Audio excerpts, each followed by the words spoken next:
श्रीमद् देवी भागवत महापुराण प्रथम स्कंद दशम अध्याय। व्यास जी की तपस्या और वर प्राप्ति। ऋषिगण बोले, हे सूत जी, आपने हमें पहले ही बतला दिया है कि असीम तेज वाले व्यास जी ने कल्याणकारी समस्त पुराणों की रचना करके उन्हें शुकदेव जी को पढ़ाया।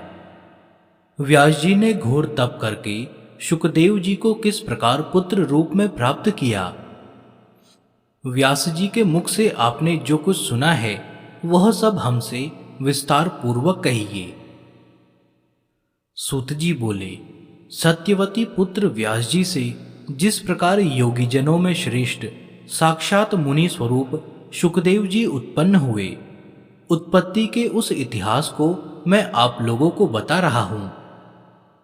सत्यवती के पुत्र महर्षि व्यास पुत्र प्राप्ति के लिए दृढ़ संकल्प कर अत्यंत मनोहर सुमेरु पर्वत के शिखर पर कठोर तपस्या करने लगे।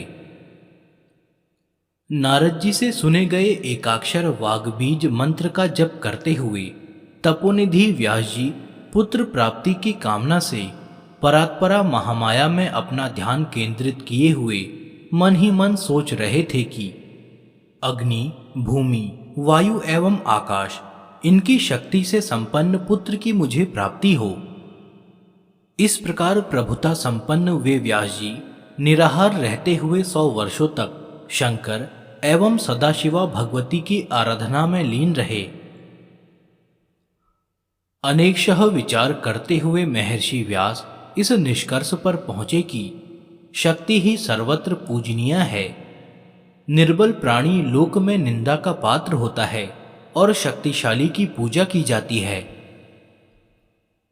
जहां पर्वत शिखर पर कणिकार पुष्प के अद्भुत वन में देवता एवं महातपस्वी मुनिवृंद विहार करते हैं, जहां सूर्य, वसु, रुद्र, पवन, अश्वनी कुमार द्वय एवं ब्रह्मवेत्ताओं में श्रेष्ठ अन्य मुनिजन निवास करते हैं, मधुर संगीत की ध्वनि से मुखरित उसी सुमेरु पर्वत की चोटी पर सत्यवती नंदन धर्मात्मा व्यास जी ने तपस्या की। उनके इस तपश्चरण के प्रभाव से समग्र चराचर जगत व्याप्त हो गया और महामेधा संपन्न पराशर पुत्र व्यास जी की जटा अग्निवर्ण हो गई। तदंतर व्यास जी का यह तेज देखकर इंद्र भयभीत हो गए।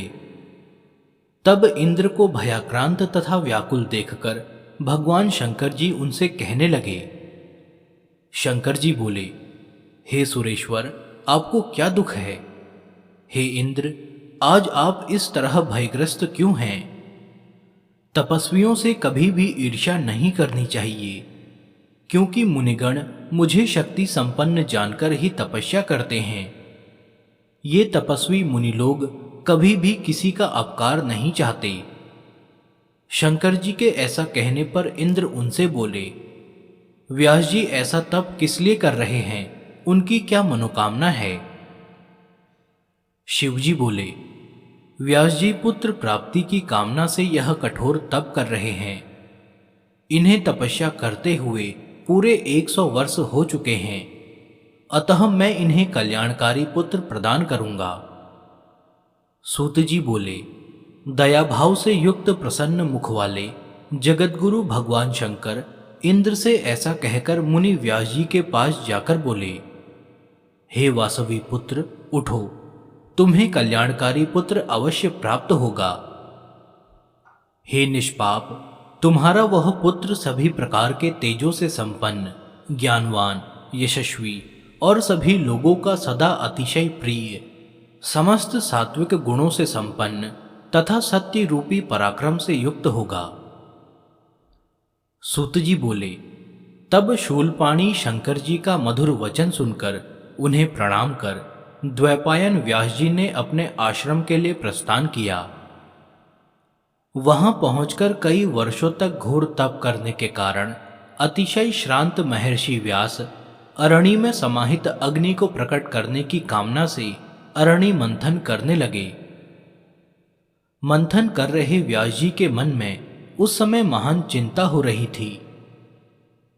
मंथन तथा अरणि के पारस्परिक संयोग से प्रकटित अग्नि को देखकर व्यास जी के मन में अचानक पुत्र उत्पत्ति का विचार आया कि अरणि मंथन जनित अग्नि की भांति मुझे पुत्र कैसे उत्पन्न हो, क्योंकि पुत्र प्रदान करने वाली अरणि रूपी वह रूपवती उत्तम कुल में उत्पन्न तथा पतिव्रता युवती स्त्री मेरे पास है नहीं।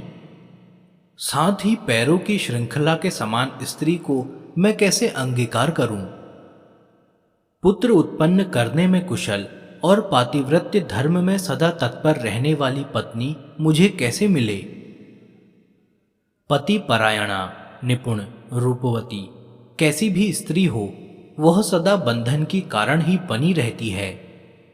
स्त्री सदा अपनी इच्छा के अनुसार सुख प्राप्त करना चाहती है। शंकर जी भी नित्य स्त्री के मोहपाश में बंधे हुए रहते हैं। अतः अब मैं अत्यंत विषम गृहस्थ आश्रम धर्म को किस प्रकार अंगीकार करूं। व्यास जी ऐसा विचार कर ही रहे थे कि आकाश में समीप ही स्थित घृताची नामक अप्सरा उन्हें दृष्टिगोचर हुई।